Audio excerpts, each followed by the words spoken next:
Hello everyone. आज के video में हम लोग देखेंगे लेखांकन के उद्देश्य को।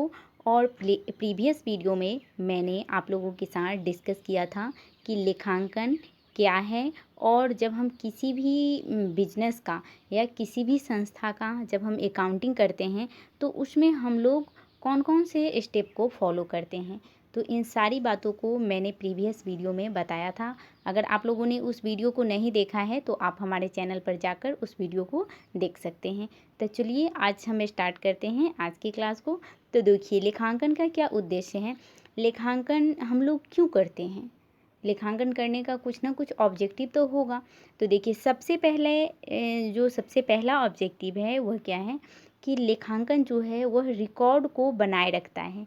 यानी कि किसी भी बिजनेस में कितना लेन देन हुआ, कितना ज़्यादा उसमें ट्रांजैक्शन हुआ, इसको रिकॉर्ड के रूप में कौन बनाए रखता है, अकाउंटिंग बनाए रखता है। ठीक है, यानी कि जब हम किसी भी संस्था का अकाउंटिंग करते हैं तो वह उस संस्था को क्या बनाए रखता है, रिकॉर्ड बनाए रखता है कि उस संस्था में कितने लेन देन हुए। तो अकाउंटिंग का पहला ऑब्जेक्टिव यही है कि वह संस्था के जो भी ट्रांजैक्शन है उनका रिकॉर्ड देता है। ठीक है, उसके बाद दूसरा ऑब्जेक्टिव है कि लेखांकन जो है वह लाभ हानि का निर्धारण करता है। यानी किसी भी संस्था में कितना ज़्यादा प्रॉफिट हुआ, कितना लॉस हुआ, इसको डिटरमाइन कौन करता है, अकाउंटिंग करता है। ठीक है, तो अकाउंटिंग का दूसरा ऑब्जेक्टिव है प्रॉफिट एंड लॉस को डिटरमाइन करना। उसके बाद है कि यह वित्तीय स्थिति का निर्धारण करता है। यानी कि अकाउंटिंग का यह ऑब्जेक्टिव है कि वह यह बताए कि किसी भी संस्था का जो फिनांशियल पोजीशन है वह क्या है। ठीक है, यानी कि उस संस्था के पास कितना ज़्यादा वेल्थ है, कितना ज़्यादा उसके पास धन है। ठीक है, तो अकाउंटिंग के अंतर्गत यह भी पता लगाया जाता है कि उस संस्था के पास कितनी ज़्यादा एसेट्स हैं और कितने ज़्यादा उसके पास लायबिलिटीज़ हैं। ठीक है, यानी कि संपत्ति और दायित्व को भी पता कौन करता है, अकाउंटिंग कर देता है।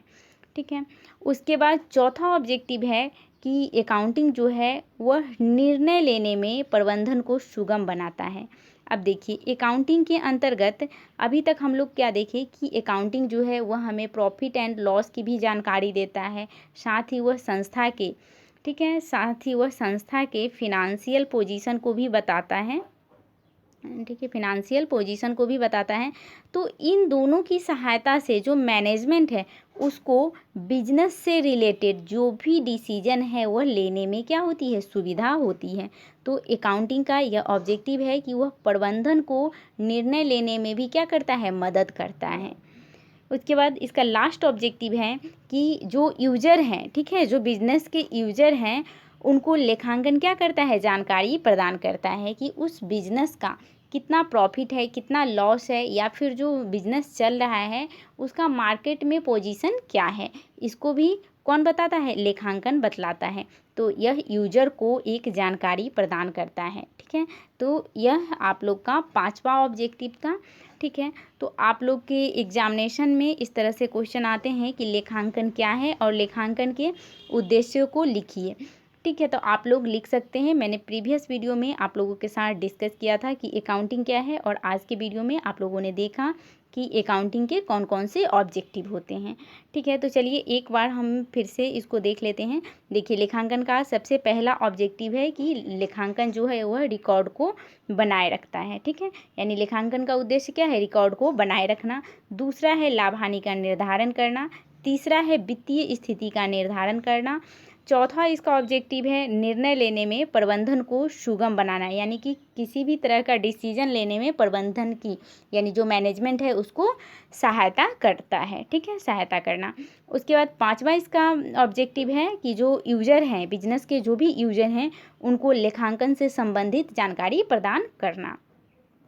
ठीक है, तो ये 5 ऑब्जेक्टिव था। ठीक है, अगर लॉन्ग में आता है तो आप लोग इसको पॉइंट बना के और इस पर 2-3 लाइन ऐसे लिख सकते हैं। ठीक है, अब हम आगे देखेंगे कि लेखांकन के कौन कौन से एडवांटेज होते हैं। तो देखिए, लेखांकन के एडवांटेज को चलिए अब हम देख लेते हैं। तो देखिए, यहाँ पे लेखांकन के एडवांटेज हैं। जैसे मैंने ऑब्जेक्टिव में आप लोगों को बताया कि लेखांकन का जो ऑब्जेक्टिव है उसका कुछ पॉइंट अगर आप सोचिएगा तो उसका कुछ पॉइंट जो है वह एडवांटेज में भी आ जाएगा। जैसे लेखांकन का एक एडवांटेज क्या होगा कि यह प्रॉफिट एंड लॉस की जानकारी दे देता है, यह संस्था की जो वित्तीय स्थिति है उसकी जानकारी दे देता है, ठीक है। साथ ही यह प्रबंधन को निर्णय लेने में सहायता दे देता है। तो इस तरह से जो ये सब जो भी पॉइंट है वह एक तरह से लेखांकन के लाभ ही हैं, ठीक है। तो देखिए सबसे पहला जो लेखांकन का लाभ है वह क्या है कि यह निर्णय लेने में प्रबंधन को क्या करता है, सहायता करता है, यानी मैनेजमेंट की हेल्प करता है कौन, लेखांकन। तो यह इसका एक एडवांटेज है। उसके बाद दूसरा है कि व्यवसाय के लाभ हानि का निर्धारण करता है, ठीक है, यानी अकाउंटिंग यह मदद करता है कि उस बिजनेस में कितना प्रॉफिट हुआ है, कितना लॉस हुआ है। उसके बाद वित्तीय स्थिति की यह जानकारी भी देता है, ठीक है। उसके बाद चौथा इसका एडवांटेज है कि कोर्ट में यह साक्ष्य के रूप में प्रस्तुत किया जाता है, यानी कि अगर बिजनेस पर किसी तरह का अगर कोर्ट में विवाद चल रहा है तो अकाउंटिंग मदद करता है, चूँकि उसके पास रिकॉर्ड है तो उसको कोर्ट के रूप में, सबूत के रूप में प्रस्तुत किया जा सकता है। तो अकाउंटिंग का एक यह भी एडवांटेज होता है। उसके बाद लोन में यह सुविधा देता है। अब देखिए जैसे अगर मान लीजिए कि एक बिजनेस है और इसको एक बैंक से लोन लेना है, ठीक है, तो जब तक ये जानकारी नहीं देगा कि हमारे बिजनेस में कितना प्रॉफिट हुआ है, कितना लॉस हुआ है, या फिर हमारा फिनेंशियल पोजीशन क्या है, तब तक बैंक उसको लोन नहीं देगी। तो यह लोन लेने में भी अकाउंटिंग जो है वह लोन लेने में भी क्या करती है, सहायता करती है, ठीक है। तो यह भी क्या हुआ, अकाउंटिंग का एक लाभ है। उसके बाद है कि करों के निपटान में सुविधा।